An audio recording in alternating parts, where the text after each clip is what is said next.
Thinking about music getting copyright struck.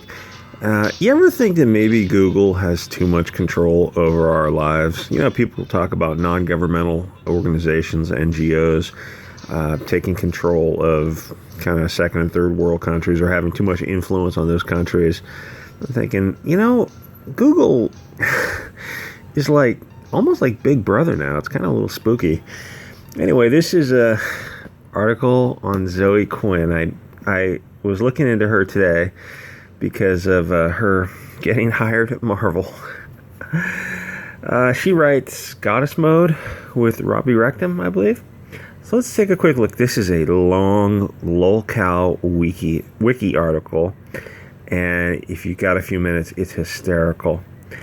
I'm going to look at some of it, and I'm going to read one sample story of her getting, when she did her nude photographs, because she was doing some softcore. I mean, it's not, I guess it's not, I don't know. I mean, what is softcore and what is hardcore anymore? I mean, she's doing nude photographs. It's somewhat, is that still softcore? I thought softcore was maybe like Victoria's Secrets or something. I don't know.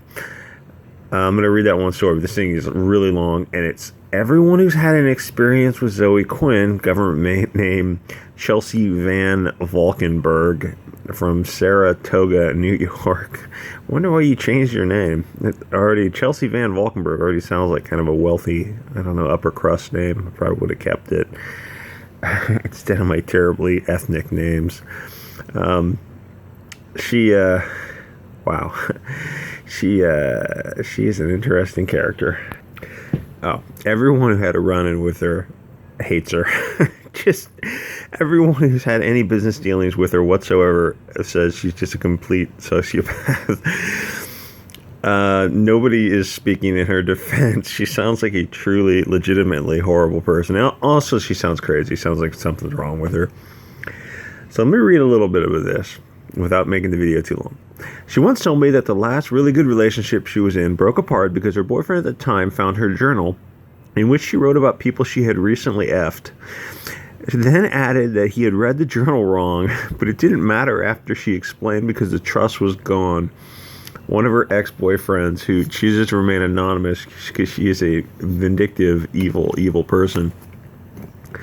So, Zoe Quinn, or Chelsea Valkenburg, also known by her stage name Lock Valentine, is the individual who would beget a scandal that ultimately led to the Gamergate controversy, specifically when associates of hers attempted to bury the story of her personal indiscretions.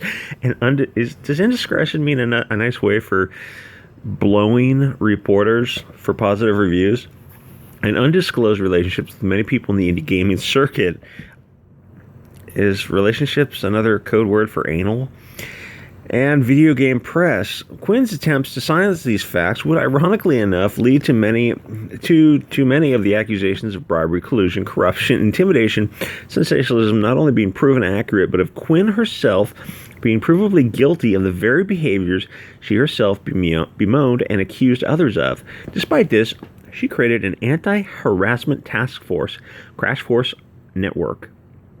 Override Network, that has gone on to garner an odious reputation as little more than a scam. Imagine Chelsea Van Valkenburg being involved in a scam.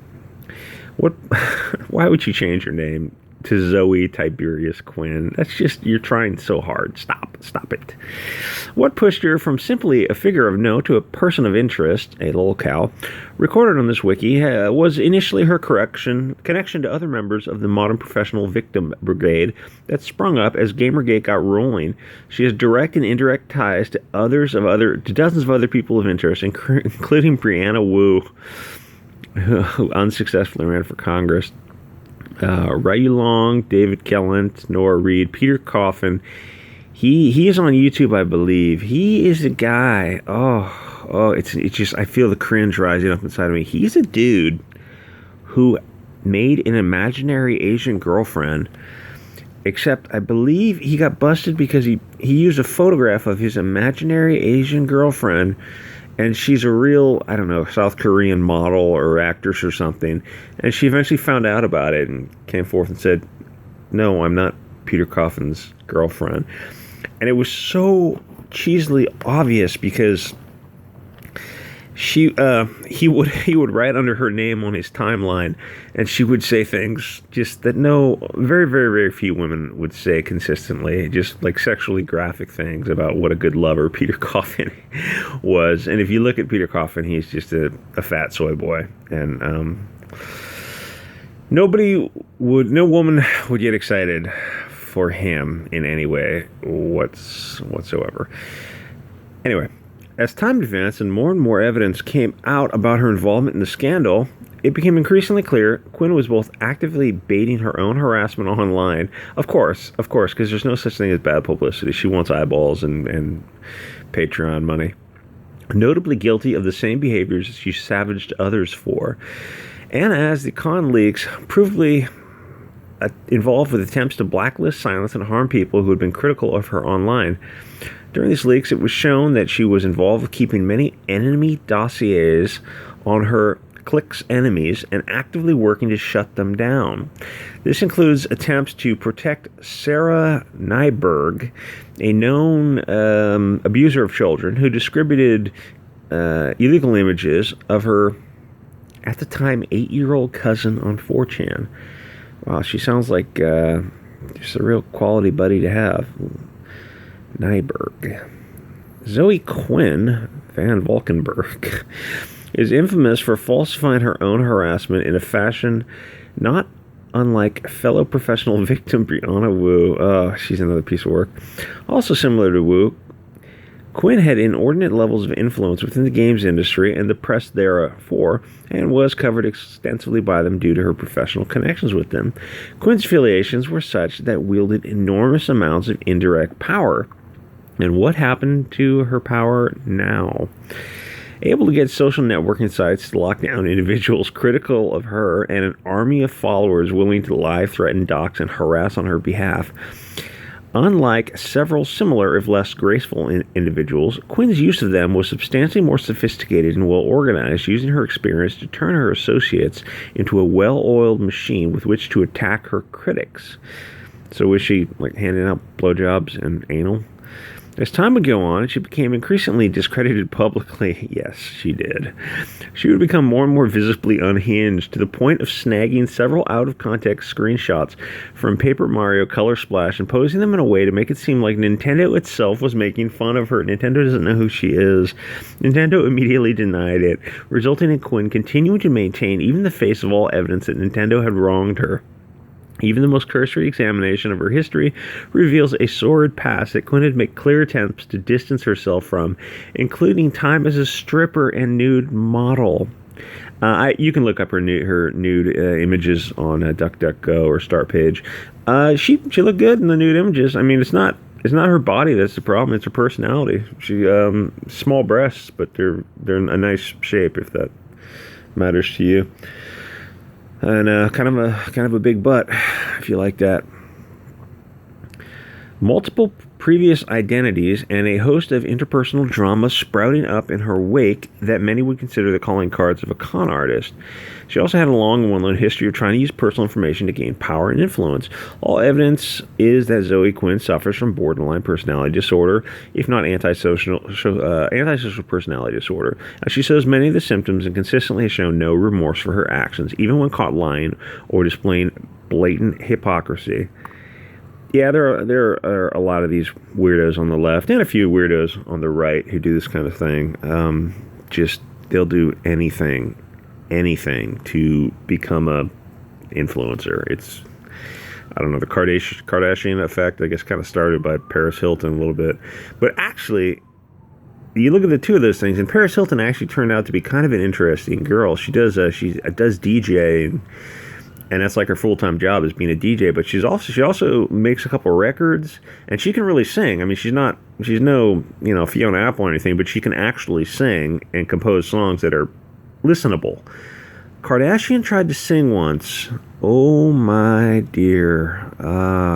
It would be something that you would play outside of a terrorist enclave to get them to either kill themselves or come out and beg you to stop playing Kardashian. Okay, pre-Gamergate controversies. Indie Circuit, she's been a background career, ostensibly publicly released. Depression Quest. All right. Hey, good luck. If people want to buy your games, go for it. She's long associated with them. Photos of her wedding to Phil Fish. Okay, multiple people of influence. Her willingness to use this ultimately led to controversies pop up during Gamergate. Self-aggrandizement and antagonism that flies completely in the face of the public persona she likes to put forth as an innocent victim of Gamergate. Something awful career. Okay, she's part of this group. Long before Gamergate was a thing, Zoe Quinn was a member of Something Awful and a frequenter of the Hell Dump board. The idea behind it, or so it's claimed by SA's user base at the time, was that it was an internal call-out forum that encouraged the user base to call out problem users. Veteran readers of this wiki may see immediate transparencies between this and the actions of other groups that have systemically taken over a group or site and then proceeded to use it to force their own ideological hegemony. This is something your boy has talked about, the infiltration of SJWs into boards and groups, and this is what they do. They get in there, they slowly get control, and once they have some degree of control, they will only hire other SJWs and NPCs.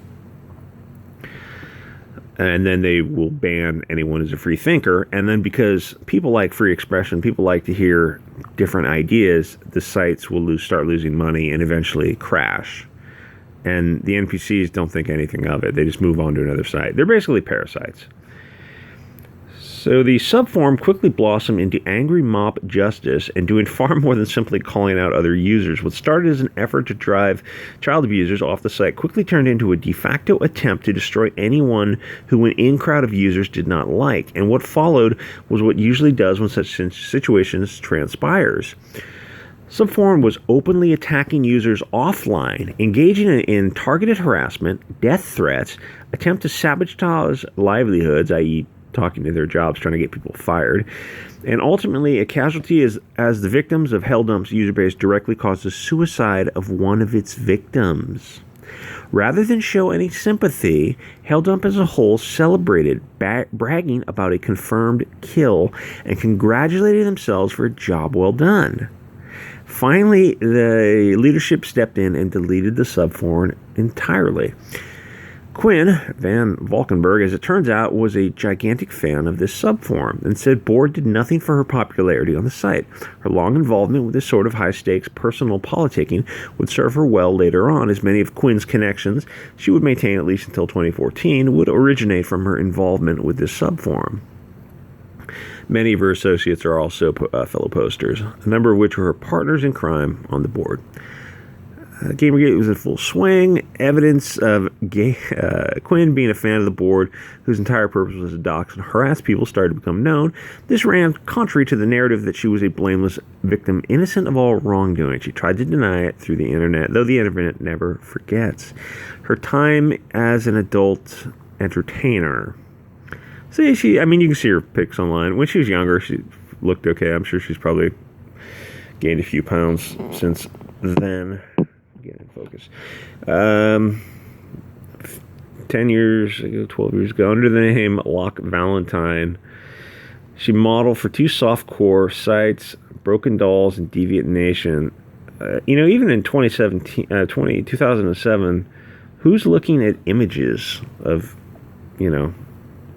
this nude images online? That's kind of 1997 style, when kids would go online and look at pictures of girls in lingerie or naked pics or something.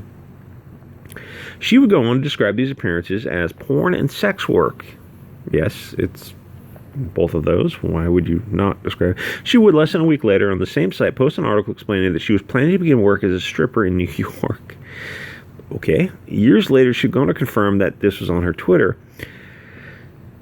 She started her stripping career where she complained about the job that she had taken before dropping the bombshell. She'd been fired for assaulting a customer, claiming she had been sexually assaulted at a strip club and had inflicted bodily harm upon him to the point where the customer was hospitalized. One of Deviant Nation's photographers, Mallory Nasrallah, would take a series of photo shoots of Quinn for the website.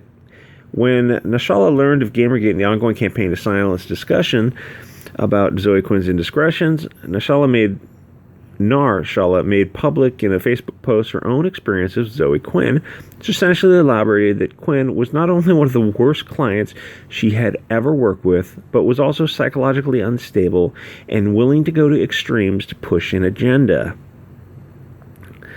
Okay, let me read this, and then I won't read the rest of it because it just goes on and on of people's experience with her. All right, story time. I've been basically silent on this issue. I am not sure my contributions are relevant. I feared being ostracized. I really hate to waste... Okay, I live in New Hampshire working as a photographer for softcore alt sites. I traveled a working model, Zoe Quinn, model for 2 websites. She was living in New York. We expressed a desire to collaborate, set a date for 3 photo shoots. I drove the 200 miles to Albany, a weekend of work with Zoe. By the time I arrived, she had canceled one of the 3 shoots we had planned. She lived in a tiny apartment with her boyfriend. I did not ask personal questions. I had been assured I could overnight with them, and they had room to accommodate a guest and room to shoot in. They had neither. We ended up doing an impromptu shoot in the extremely crowded apartment in the middle of the night to try to save the shoot. I was not proud, but I knew with a bit of editing it had potential. Yeah, you pretty much only need it to shoot. You only need like a wall. You can kind of work magic in it. Or a green screen, maybe. Or, the thing is with shoots, you usually need some lighting, some indirect lighting, so... we tried to plan a shoot for the next day. She claimed to have stabbed a man at her attempted assaulter, batterer, in the face who would grab her. She relayed to me no less than 3 other accounts of alleged violent assault. I will not share the details here. I feel they would be... Okay. I was alarmed, and I admit at the time she made the claim that she stabbed a man in